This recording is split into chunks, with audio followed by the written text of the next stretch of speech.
Well, Ben, Carson kicked off the 2015 Conservative Political Action Conference in Washington, D.C. The author and renowned neurosurgeon spoke with One America's D.C. contributor David Brody. Let's take a look. Dr. Carson, thanks for doing this. Appreciate Thank you. Look, let me start with some of the news of the day. Mitch McConnell and this whole Department of Homeland Security situation. How would you characterize your feelings about what he has done here? Are you disappointed that he has moved this bill without any sort of tie to the immigration policy of the president? Well, I want them to really develop the backbone that is necessary to say to the president and to say to the American people, because this is where they fall down. They don't explain why they do things.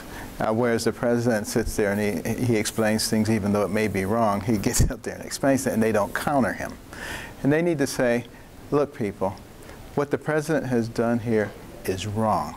It is unconstitutional, and there is no way that we as guardians of the Constitution are going to allow it. So anything that he does to try to pass something that is unconstitutional will not get through this body.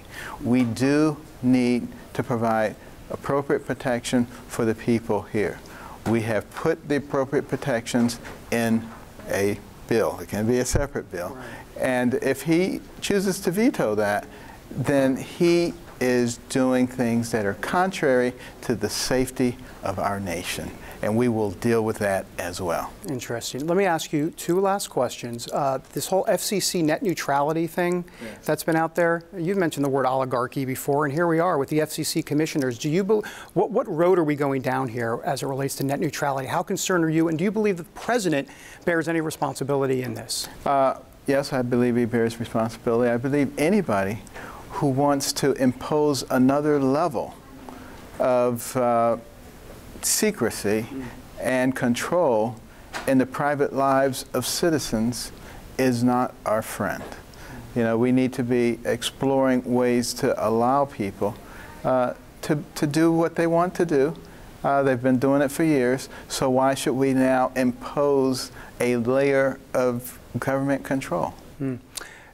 If you run in 2016, what do you expect how this media will treat you exactly? What do you expect? What are your expectations?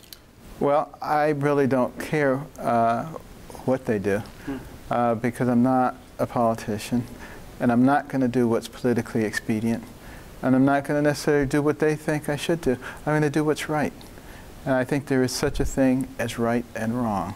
And if I got elected, I don't care if I get reelected. It's not about reelection. You know, it's not something that I even want to do in the first place. So, but I do want to get our country moving in the right direction.